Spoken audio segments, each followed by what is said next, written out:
And when I was going to write a best man speech, I didn't really know where to start, so I thought I'd spend a bit of time on the internet researching. I found spent hours and hours and hours, spent lots of really interesting stuff. And then realised it was actually meant to be researching a best man speech, so I got right back at it. Anyway, did a practice run at a local old folks home, just round the corner. Went really well. Apparently they were all pissing themselves. So the jokes probably went down too well. And this is the second time this week I've given this speech. Earlier on in the week I gave it to the local Straven Rubber Fetish Club, so apologies to Paul for having to hear this for the second time.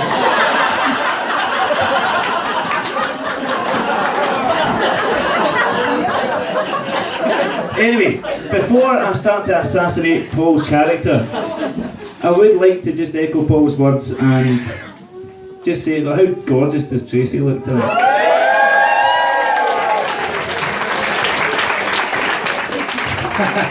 Get used to it, Tracy.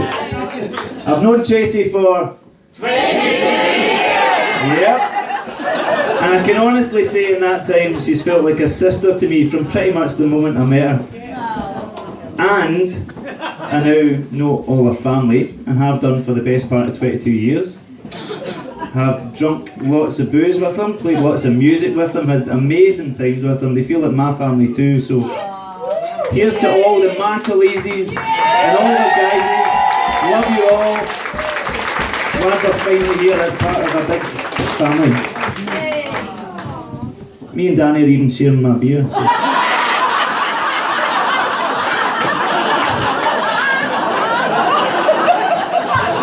That's not unusual. So first of all, it was Tracy and Paul, way back when. And then it was Tracy and Paul and the Bump for a bit. And then it was Tracy and Paul and Pingu for a wee while. And now it's Tracy, Paul, Daisy, Floyd, Kiko and Cupcake. So I'd like to propose a wee toast here. Better let Danny have that beer. Give him a wee hip flask here. A wee swap there, Danny. So, the first toast to the McDixonaleses. Cheers! Now, as I said, I've known Tracy's family a long time, and it can't have escaped their notice that Paul gets drunk occasionally. No! Aye, he's hid it well, but you might all find out later on, because when the music starts, Paul's going to start dancing.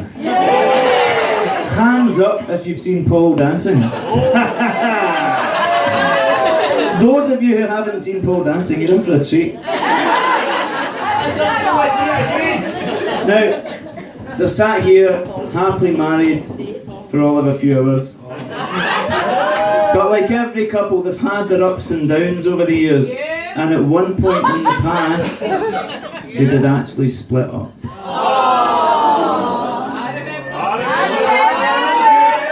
Deep and distant past. Well, I remember it, Paul, because Paul joined a trampolining club.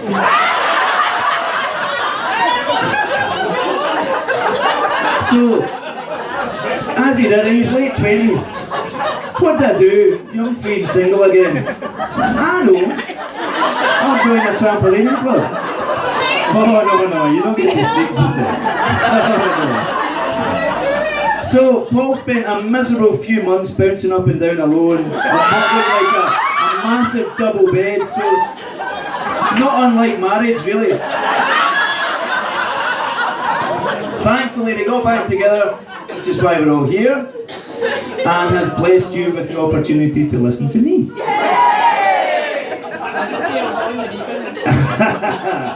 Paul said he was on the rebound.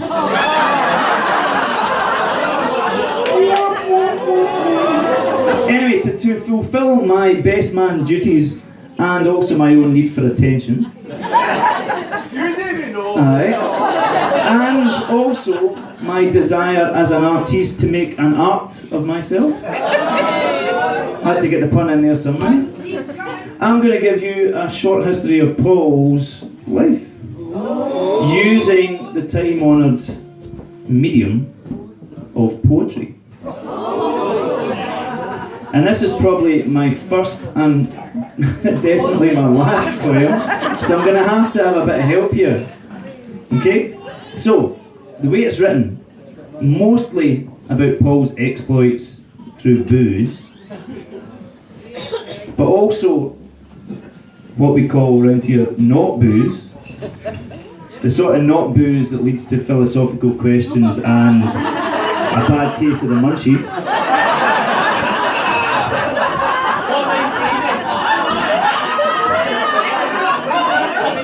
Anyway, to digress briefly, throughout our young lives, I was known as the young David because I had an uncle David. And for whatever reason, Paul was known as the bold Paul, which was to distinguish him from other Pauls that weren't quite as bold as he was. So the poem's going to be called The Bold Paul, right? And I want you all to join in. So, at the end of every stanza, it goes a little bit like this. That's my brother, the bold Paul, right? So that's your job. That's what you're saying. You need to shout the bold Paul when you're ready. So, also, let's be honest, this might be shit. Right? So, it's in everybody's best interest that we all play along so that we're all happy at the end of it. Right? So, what I want you to do is to turn to the person on your left, right? If that's not possible, turn to someone close to you, and I want you to pull their silly face. Pull a silly face at each other. Now, be happy. Silly face. Be happy. Have fun. I'm now going to give you a wee synopsis, okay? Now, you'd never know it now, but Paul was a tubby baby. He was quite chubby when he was wee. Not like his svelte, athletic self. In fact, if he'd get cold feet today, he could have been Perth by now. So it's a good thing we handcuffed him to Tracy earlier. And they could come in handy later, so. As I was saying, Paul had a series of boozy adventures. He tended to have these when I was meant to be responsible for them, and I was 16. So I wasn't very responsible. And then he had the occasional not boozy adventures, in which occasionally he had to be rescued by female friends of mine from the countryside when he got into trouble. And occasionally these female friends climbed into bed with Paul. And we shared a room together. Anyway, he was a perfect gentleman. And I'm about to move on. Swiftly. So, indeed, that's my line. So you ready? Are you sure? Here we go then. Kids are ready? That might be a bad idea, Paul. Here we go. Listen carefully. Some of you might know the names that are involved here. Some of you might even know the events that happen. Most of you can just kid on, it's dead funny and laugh anyway, okay? Have names been protected? No. So, the bold Paul. He was a wee fat Wayne, hides it well as you have seen, but now he's lean and he's mean, he's a running machine. But here's a little bit of the stuff that came in between. Here's to my wee brother, the bold Paul. Right, remember that. As he grew, he got skinny, but his pals called him plump, because he could push out his belly till he had a wee bump. And he used to make a racket when he went for a dump. He's my wee brother. That's it.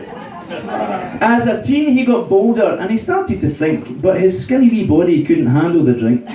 But did he just spew his load in the nearest sink? Oh, my wee brother, the bold Paul. There's this time he downed the voddy, almost a bottle, not a lie. And I stuck him in the Bennett's Merc, because they were just passing by. Of course, he chucked his load all down the sides as I said goodbye. That's my wee brother. And then I had to spill the beans, for it was me that bought the booze, that ended up in the car in Mrs. Bennett's new shoes.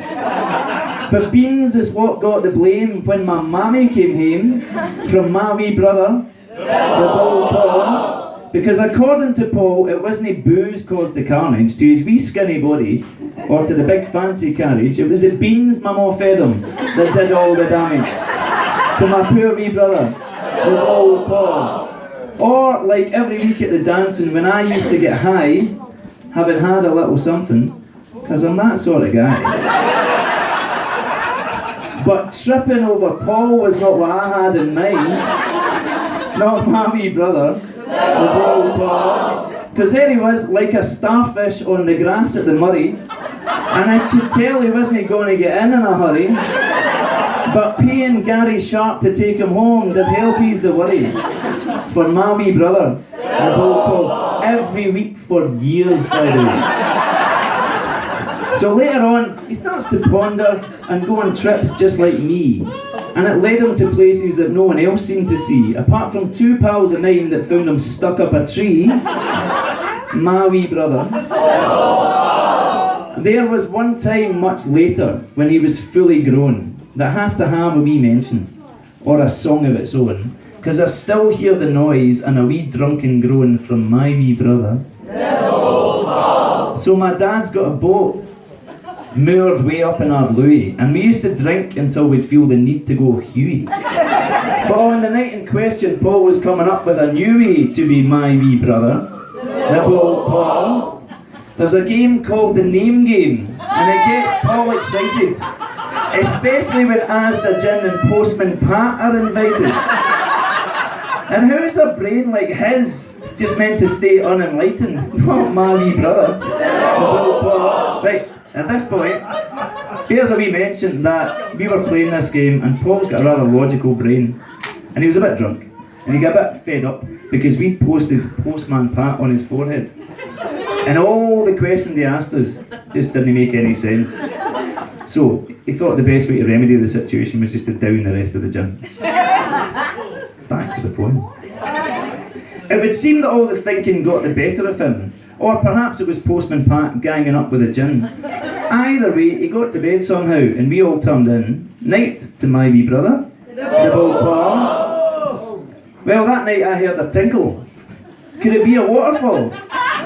But sitting up in bed, I turned and caught a glimpse of our Paul, swaying back and forth and having a wee piss in the hall of his daddy's boat, the Bull Paul.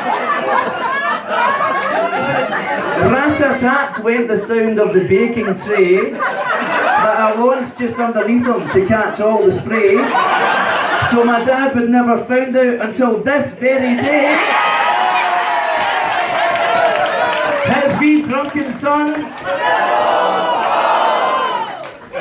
he's had his fair share of the berry and the scars for to show that he's been round the block and very seldom said no to a party or a session with the folks we all know. He's my wee brother, Paul. But for all his drunken exploits that we've had as he has grown, throughout my life he's always been the best that I have known. So I know it's cheesy and the most of you will groan, but he's been my wee brother, the Bull Paul. He's a son of great renown and a model employee. He's well travelled and an athlete, raising loads for charity. He's the father we'd all like to be, and a husband like no other. And he's the best wee brother, the Bull Paul.